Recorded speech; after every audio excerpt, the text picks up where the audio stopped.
O programa Viva a Vida tem sempre o objetivo de levar a você que está aí nos ouvindo, que está nos assistindo, nos acompanhando nas redes sociais, informações que possam ser relevantes para o seu dia a dia. E com a Covid-19, na área jurídica, principalmente trabalhista, nós temos muitas questões a ser resolvidas. Eu tenho aqui uma notícia que depois eu vou discutir com a doutora Leila Salvati, que está aqui comigo. Ela é advogada especialista em direito trabalhista, principalmente empresarial, para que todos saibamos como nos proteger de situações como essas.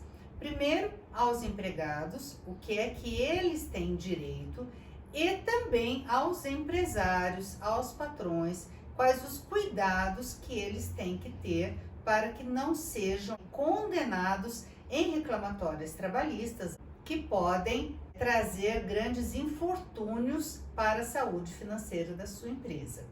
A notícia que eu tenho é que a JBS foi condenada a indenizar uma funcionária contaminada por Covid-19 no seu ambiente de trabalho. A empresa foi condenada pela Justiça do Rio Grande do Sul a pagar R$20 mil de indenização por danos morais a uma funcionária contaminada pelo novo coronavírus, que identificou seu trabalho como a causa pela qual foi infectada. De acordo com o juiz da Vara do Trabalho da cidade de Frederico Westphalen, Rodrigo Trindade de Souza, a companhia acusada não conseguiu apresentar evidências de que a doença não foi contraída no ambiente laboral. Existe a questão do nexo causal. O nexo causal, como explica o próprio juiz, é uma série de fatores que possibilitam a ligação entre prejuízos à saúde com a atividade praticada pelo funcionário. A existência dessa relação deve ser reconhecida por causa da repercussão sobre os direitos trabalhistas e previdenciários no empregado que se acidentou ou adoeceu no trabalho.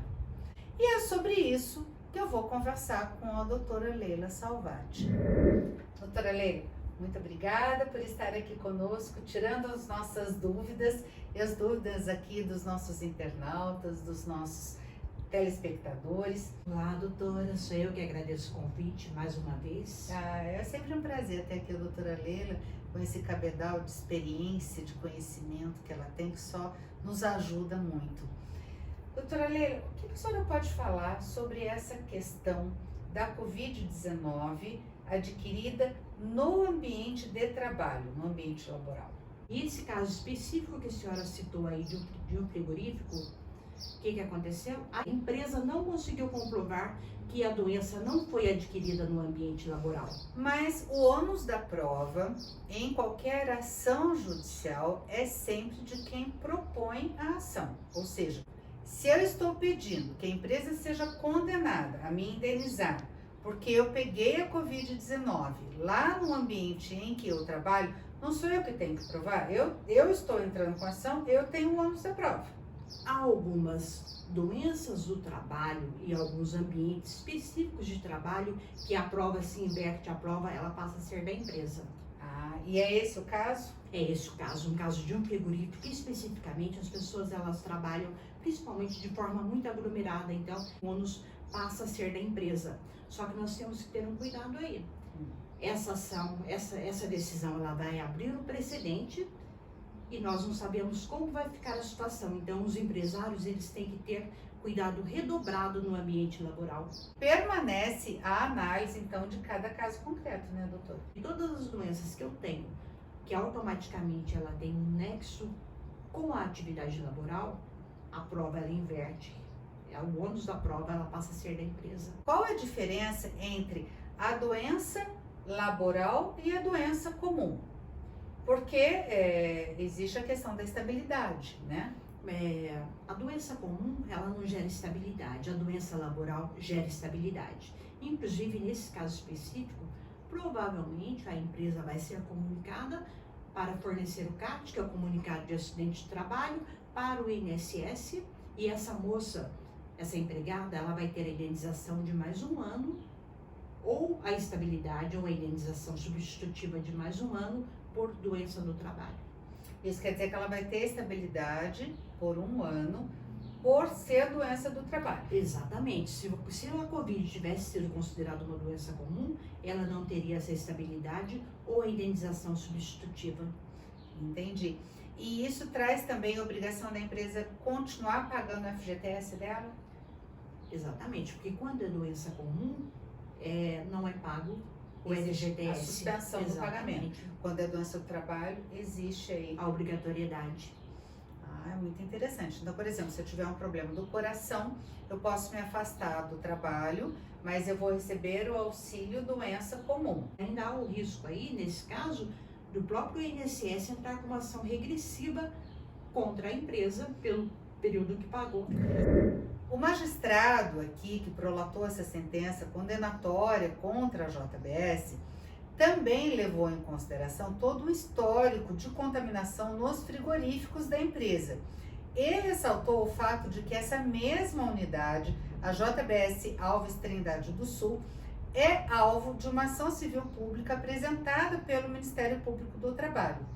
E de acordo com o juiz, o MPT, o Ministério Público do Trabalho, deixou evidente a necessidade da JBS Alves de Trindade do Sul reorganizar o seu setor de produção, possibilitando o distanciamento seguro entre os trabalhadores, bem como a garantia de isolamento de todos os funcionários que tivessem contato com pessoas contaminadas ou com suspeita de possuírem o coronavírus.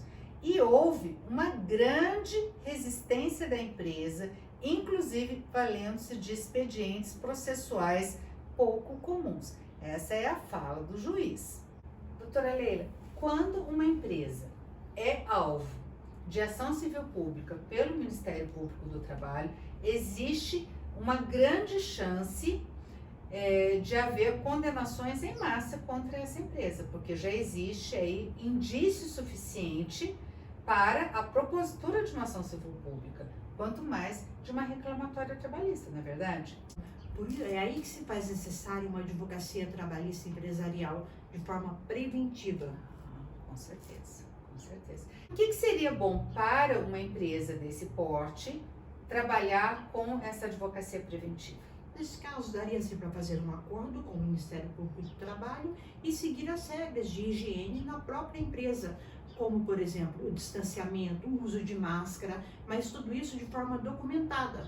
Talvez se a empresa tivesse feito tudo isso de forma documentada, teria como comprovar que a doença não foi adquirida no ambiente laboral. Ah, olha só, então um termo de ajuste de conduta, né, como o MPT, e cuidados específicos e todos registrados para, inclusive, comprovar que a empresa estava fazendo a parte dela. Muitas vezes a empresa até faz a parte, mas não documenta. E aí não tem como provar lá na frente em juízo. Então, volto a repetir, a advocacia trabalhista empresarial preventiva faz toda a diferença. Ah, com certeza, faz diferença na vida dos funcionários e no caixa da empresa, né, doutora? Como eu falo, é investimento. Doutora, muito obrigada, viu? Eu que agradeço, No doutora. programa Viva a Vida, espero que você tenha gostado. Convido você para se inscrever no nosso canal do YouTube, Programa Viva a Vida com Virgínia Machado. Te espero lá, se você tiver alguma dúvida, pode deixar que a doutora Leila depois responde. Um abraço, fiquem com Deus.